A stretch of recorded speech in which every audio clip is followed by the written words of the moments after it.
Hi there, Garrett Blevins here with a overview of how to use the JTS AI coaching program that you are receiving. So, likely you've received an email, except with your name up here, and the language of the message may change over time. And in fact, there are a few different emails that can be sent out, but you'll see something like this.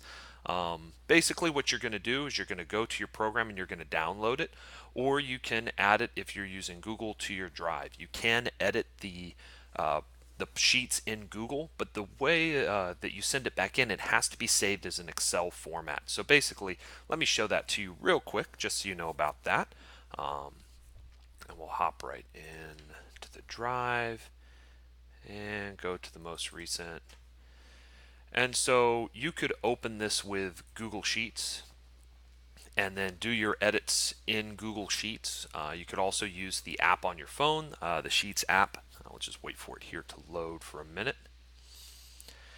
But when you send it back, it's very important that you send it back in an Excel format. And so one of the common questions that we get is how to do that. So basically what you're going to do here is you're going to download it, and you're going to download it as a Microsoft Excel file. And if you've downloaded it as another file, unless it's a PDF or something like that, you'll be able to go in and resave that as a .xlsx or XLS format, which is Microsoft Excel. Anyways, the easiest way to do it is just to download your program here and then attach that downloaded file to an email back to the system. And you're going to be emailing back the same email that you got the system from.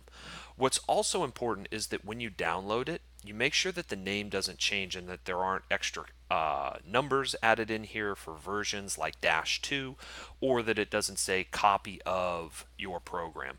If the name has changed, the system won't know how to identify you. And really, all you have to do if that happens when you download it as a Microsoft Excel file is just change the name of the file. The reason why it's changing is because you may have been on your second or third cycle. You already have a file with this name in your downloads, and you can't have two files with the same name. So delete the older version. Make sure you save the newer version as the same name that you received from the system, which is your first name and then your ID number, and make sure that's what you send back.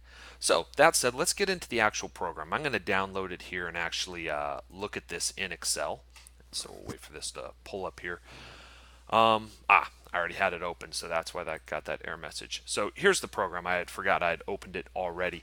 This is what it's going to look like. You may get some pop-ups when you download it that say enable editing or something of that nature because you're downloading it from the internet.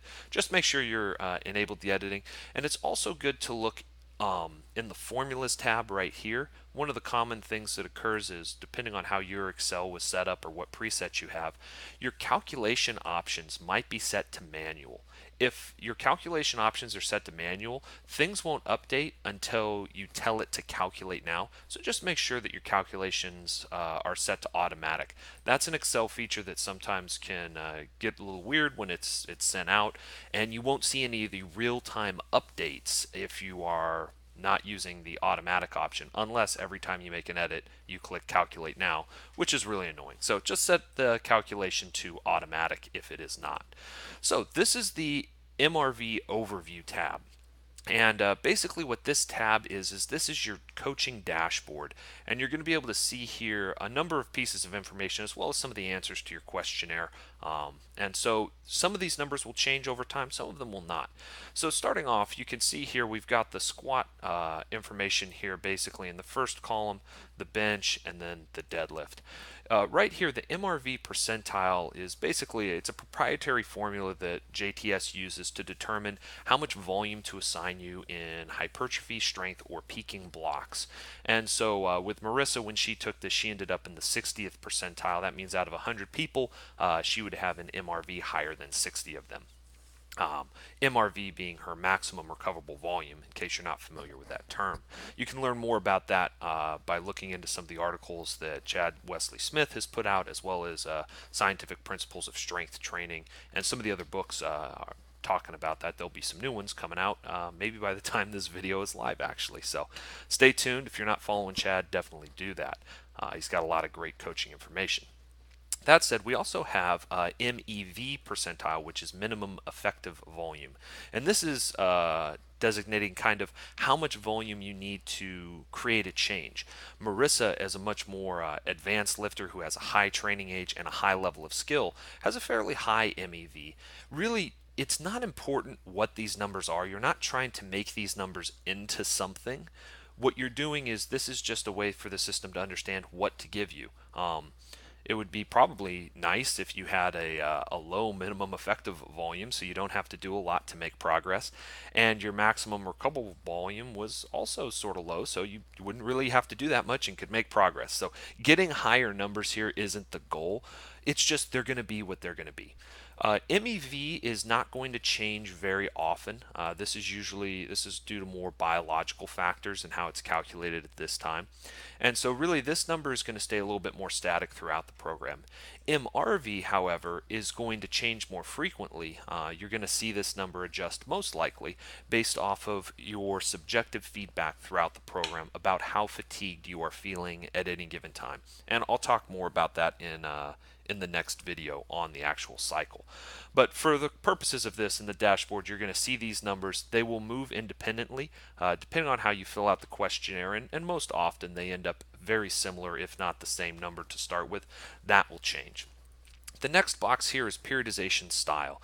Periodization style refers to the type of programming that your cycle functions with. And right now this can be linear, meaning there's incremental increases week to week, alternating, which means there's increases kind of every other week, or undulating, which means that there's kind of a heavy, medium, light flow to the workouts, and that'll kind of cycle through every week and a half or so.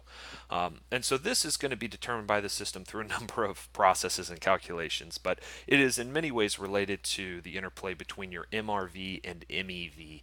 That's going to dictate how you should be progressing through your training. All you need to know is that's taken care of, but we want you to know what type of periodization style you're using.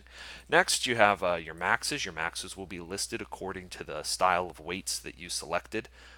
And then you have your competition form. It's always good to make sure that these are actually accurate and that you are in fact a low bar, medium grip, conventional puller if that's what you've entered.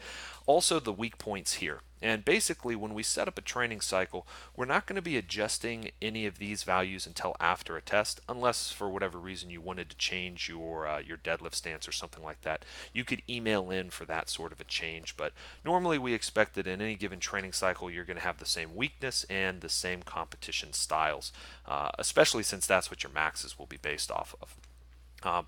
You'll also see over here the lifter class is calculated based on the calculation of International Elite, Elite, Master, Class 1, 2, 3, and 4.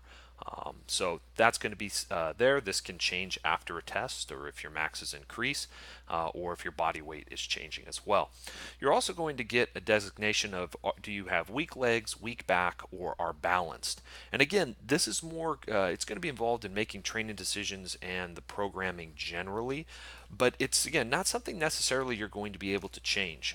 Being balanced is great, but hey, if you squat 650 and you deadlift 900, might just mean you have a great deadlift and you're built for that, and you may always stay in one or the other. The goal is not necessarily to get to balanced. The goal is to make progress and increase your total no matter what sort of proportion you have. But there are certain training decisions that will be based on this, and so we have that in there for you. Likewise, we have your body weight goal to either gain, maintain, or cut weight. We have your cycle start date and your meet, or this could be a real meet, a mock meet, and test date. So it just depends on a couple of factors. One, if you actually have a meet you're working towards. If not, the system will populate a date for you. It will tell you the cycle length here. And sometimes if you tell it you have a meet, but if your meet is, a year away, it's probably going to put a test in there sooner rather than later. There'll be at least one test in something of that length, but generally it likes to stack a number of blocks together to allow you to really grow and not test too frequently, according to Chad's style of coaching. Anyways, that's what's going on the dashboard. We may add some more information in here as time goes on, but that's kind of a lot already. In any case, that's the dashboard video, and we'll step in with the next video to talk about how to read and use Cycle 1.